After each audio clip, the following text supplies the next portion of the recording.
Hive mind collectivism. Hive mind collectivism is a concept that refers to the idea of a society or group where individuals are expected to act as a collective whole. Pretty much each member contributes to the common good without questioning the need or desires of the group. In hive mind collectivism, the group, whether it's a nation, community, or organization, is central. The group's goals, values, and identity take precedence over individual desires. The group is just seen as a single organism. Everyone relies on everyone, and in hive mind collectivism, we all collectively have the same ideas. Now, hive mind collectivism could be possibly created by uploading all of our brains into one machine and having that machine create a singular process, or through some other insane batshit crazy ideas. But yeah, hive mind collectivism is like a more extreme version of communism, kinda. Hive mind individualism is a complex and paradoxical political ideology. Similar to hive mind collectivism, hive mind individualism promotes the idea that society functions as a collective organism. However, despite the strong collective framework, hive mind individualism holds that the individual is paramount, basically meaning that people are encouraged to express their autonomy, make personal decisions, and pursue personal goals within the collective system. While the collective may dictate board objectives, there is room for individuals to define their own paths, provided they don't conflict with the overall purpose of the hive mind. So while, yes, the general will of the collective hive mind decides what's good and what's bad and what to do, you still have a right to personal freedom, kinda. Actually, it's kind of similar to society if you really think about it. Chaosism is a political ideology that centers around the embrace of chaos and disorder as essential components of human freedom and societal evolution. It challenges traditional structures of power, organization, and authority, promoting the idea that true freedom can only emerge from the rejection of rigid systems and centralized control. Rather than advocating for a structured planned society, chaosism celebrates spontaneity, creativity, and the unpredictable nature of existence, seeing chaos as a force of liberation and empowerment. Chaosism rejects all forms of centralized authority, such as governments, religions, and corporations. It promotes the idea that people should live without the constraints of formal structures, and instead act according to their own desires and instincts. And literally is the definition of chaos, and believes that rules constrain masses. Anarcho-primitivism. Anarcho-primitivists believe that industrial civilization is inherently harmful to both humans and the environment. They argue that technological advancements has led to alienation, social inequality, and ecological destruction. So, rather than going to technology for further progress and advancements, we should instead destroy all of this and go back to the good old days where we were monkeys. At its core, anarcho-primitivism calls for a return to primitive pre-industrial lifestyles. This means abandoning modern technologies and living in small, decentralized, and self-sustaining communities, much like hunter-gatherer societies or tribal structures. It advocates for low-tech, sustainable living where people work closely with nature, relying on basic tools and materials, instead of complex machinery. Transhumanism.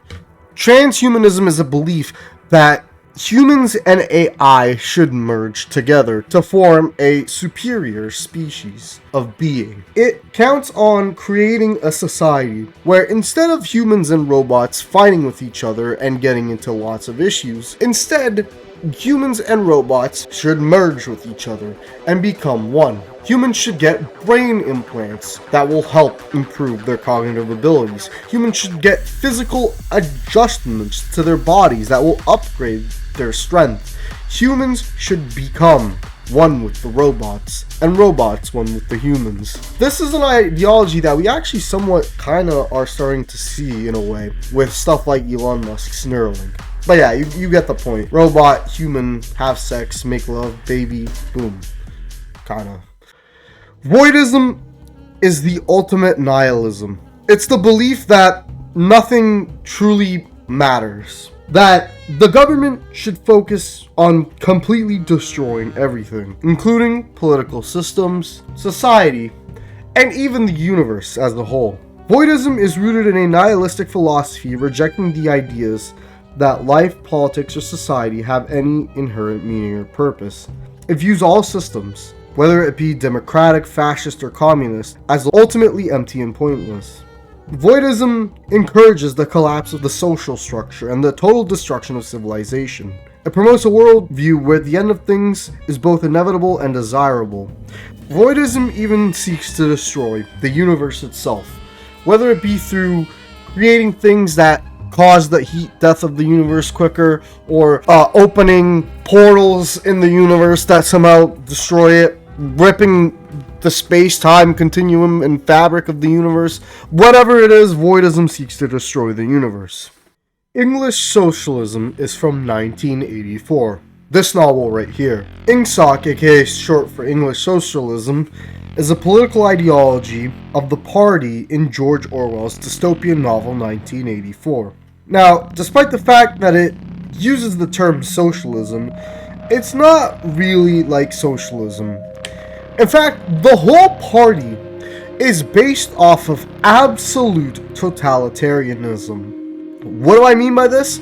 Well, the party literally has full control over everything, every aspect of society, including thought, language, and even reality itself.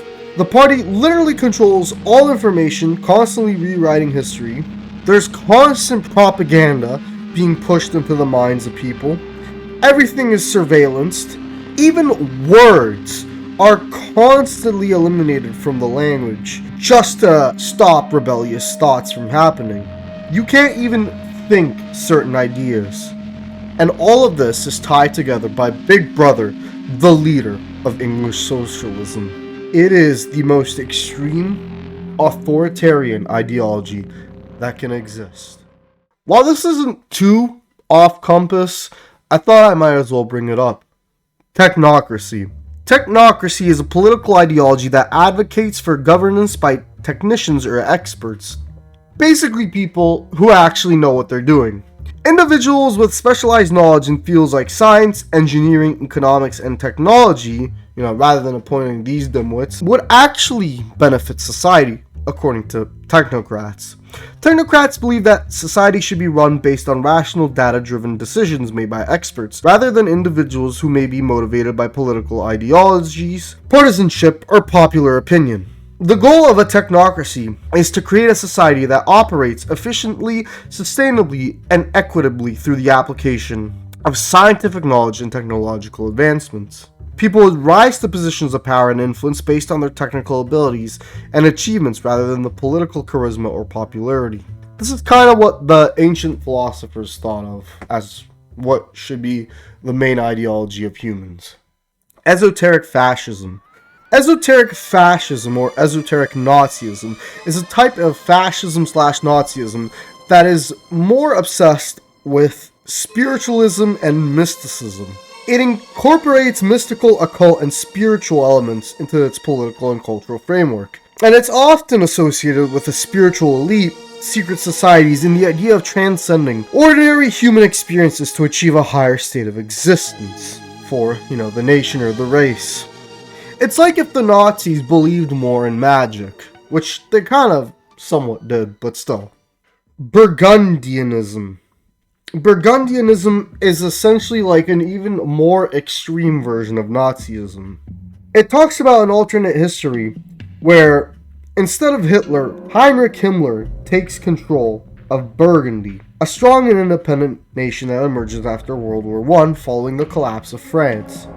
It's essentially inspired by Burgundy's medieval history and monarch traditions, but it mixes ultranationalism and strong authoritarianism to truly establish a pure fascist regime. And it even gets to the point where total annihilation of certain groups may be permitted with nuclear weapons and other extreme cases of genocide.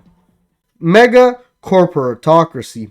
A mega-corporatocracy is a system where mega-corporations hold immense power, controlling absolutely everything. It's an extreme version of capitalism where corporations are the dominant force in society and politics, often to the points where the lines between business and government are completely blurred. In a mega corporatocracy, massive corporations, or, one massive corporation, essentially controls the state. These companies are not just economic entities, they act as the primary source of power, dictating policy, controlling infrastructure, and making decisions that affect the population and the world. They essentially control everything. The government's functions are largely carried out by corporations, and corporate CEOs or boards of directors effectively serve as the ruling class. Political leaders may simply be corporate representatives, or the corporation itself could act as the de facto government. The best way to describe this would be kind of like in WALL-E, where by and large controls literally everything. So yeah, those are the off-compass political ideologies that exist in this crazy, bizarre world. Are any of these ideologies practical? Probably not, but they're interesting to think about either way. And who knows, maybe one of them is the way forward as the human species progresses. There is one more though, of course, I'd like to mention. It's called Sandlerism, where we appoint Adam Sandler as the supreme leader of humanity, and we worship him every single day. Although we kinda already do that anyways.